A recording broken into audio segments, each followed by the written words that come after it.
There's nothing more frustrating than trying to work on your bike while it's sitting on its kickstand or against the wall. It makes it hard to focus on what you're doing when the bike is constantly in danger of tipping over. And it's hard to tighten something or take a piece off when the wheels roll so easily. Luckily, you can make a simple bike work stand for less than $40. If home storage is getting frustrating, you can also create a simple floor stand with 2 wood boards and a few simple cuts with a power saw. So, we are going to watch about the how to build a bike stand. Method 1. Assembling a metal work stand. First is buy your metal pipes, joint, bracket, and clamp from a hardware store. Drive over to your local home improvement or hardware store and head to the plumbing aisle. Buy a 4 by 48 inches, 9 by 121 9 centimeters metal pipe with threading on both ends.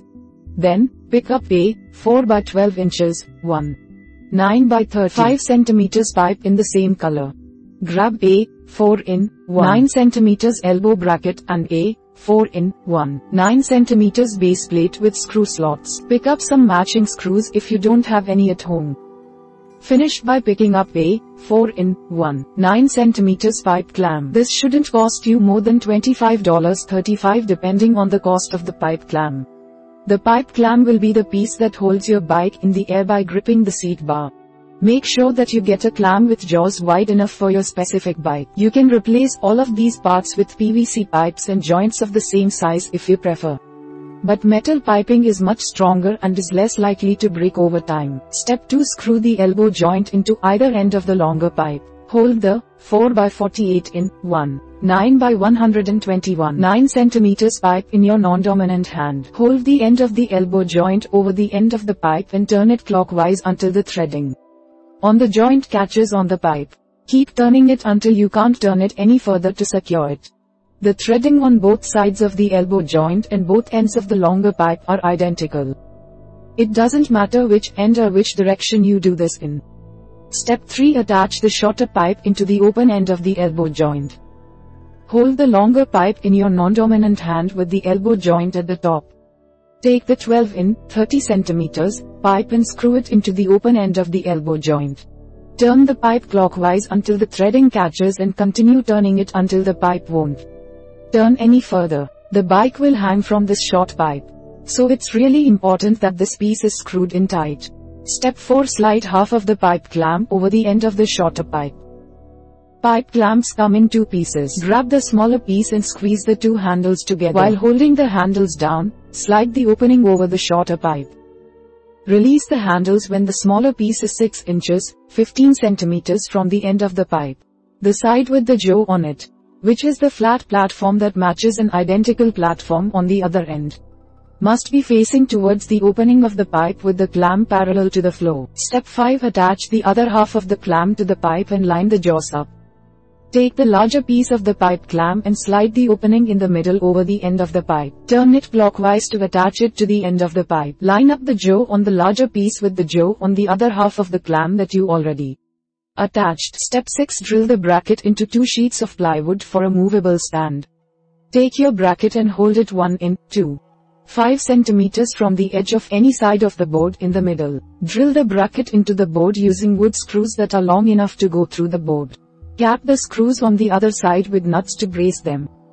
Then, cut out a small section of the second board with a jigsaw to make space for the screws. Use wood glue to secure the boards together before screwing the open end of the long pipe into a bracket. You can use smaller screws and single sheet of plywood if you'd like. But the bike will be more likely to tip over if you do this. The 12 in 30 centimeters pipe must be oriented with the clamp hanging on the other side of the plywood, not away from it. The natural weight of the bike combined with the shape of the plywood will keep the bike from falling over. Step 7. Install the bracket in a ceiling joist for a hanging work stand. If you want to install the bracket in the ceiling, make sure that you either find a stud in the ceiling with a stud finder or hang it in the garage or basement on an exposed joist. Hold the bracket over the joist and use 3/2 in 9 centimeters wood screws to drill it into the ceiling. Then, screw the empty end of the long pipe into the bracket by turning it clockwise until it won't turn any further. Finally, hang the seat on top of the pipe clamp to secure it to the stand.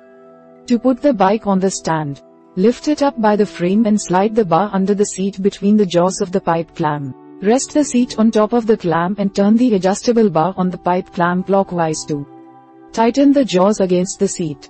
Don't turn the clamp so hard that you damage your bike.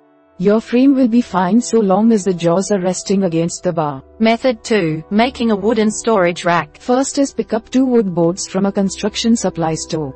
Head to your local construction supply store and pick up a 2x4 in 5, 1x10, 2 cm wood board that is at least 3 feet, 91 meters in length. Also, grab a 2x6 in 5, 1x15, 2 cm board that is equally long.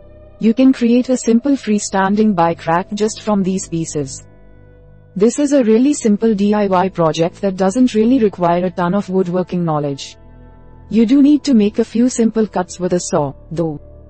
You can't purchase the boards pre-cut since you need to build the stand based on the size of your specific tire and wheel. All bike tires are not the same size, so you'll need to cut them yourself after measuring them with the boards in place.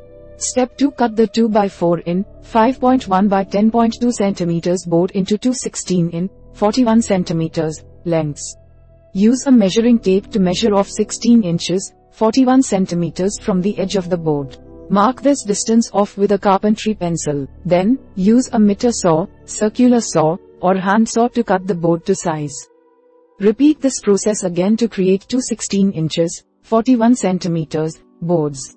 You can cut the boards to be 18 inches 46 centimeters in length if you own a heavier bike or want a slightly bigger stand. Step 3. Place the 2 16 in 41 centimeters lengths under your front tire. Set the kickstand down on your bike or lean it against a wall. Adjust the handlebars so that your front tire is straight. Place the 2 boards you cut underneath the end of each tire so that they're resting perpendicular to the rubber on either side. The boards must be resting directly against the rubber of the tire without lifting your bike up off the ground. Make sure that the boards are roughly parallel with one another. They don't need to be perfect, but they should be relatively straight. Step 4. Measure the distance between the boards from end to end. Grab a measuring tape and measure the distance from the exterior edge of one board to the exterior edge of the board on the other side. Note this measurement. Then, repeat this process on the opposite side to make sure that they match. If you get 2 different measurements on both sides, adjust the angle of each board to straighten them out and measure again to make sure that you get the same length on each side. For most bikes, this measurement should be roughly 20 to 30 inches, 51 to 76 centimeters. Step 5. Create 2 boards out of the 2x6 in 5.1 by 15.2 centimeters piece to match your measurement.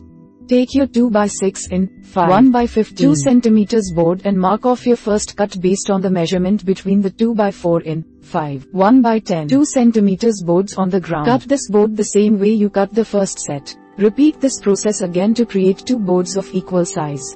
For example, if the distance between the 2 boards on the floor was 24 inches, 61 centimeters, cut your 2x6 in 1 by 2 centimeters board into 2 24 in 61 centimeters pieces. You can trim a triangular piece out of the top of each board on each side if you'd like the stand to have a more aesthetically pleasing look. Step 6. Place the 2x6 in 5.1 by 15.2 centimeters boards on the open sides of the tire. Take your boards to the bike and set them on top of the 2x4 in 1 by 2 centimeters boards vertically so that they're bracing the wheel on either side.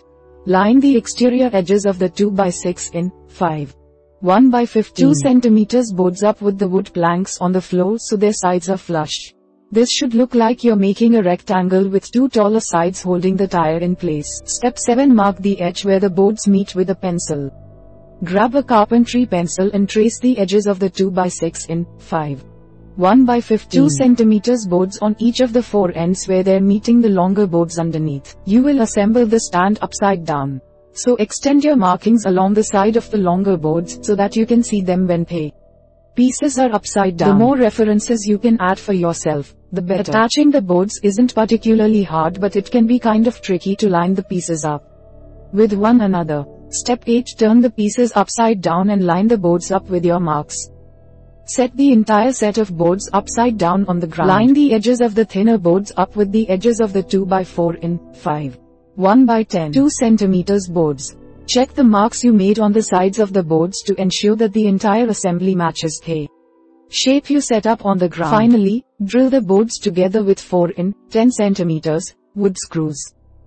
Grab a set of with 4 in 10 cm wood screws. Hold the first screw over the center of a junction where two boards meet. Carefully and slowly drive the drill through the 2 by 4 in 5 1 by 10 2 cm board and into the middle of the 2 by 6 in 5 1 by 15 2 cm piece. Continue drilling until the screw is flush with the wood. Repeat this process with the other 3 junctions where the boards meet. If you're struggling to brace the boards while drilling, drill a pilot hole through both sets of boards before attaching the screws. Use a pilot bit slightly smaller than the screws you're using.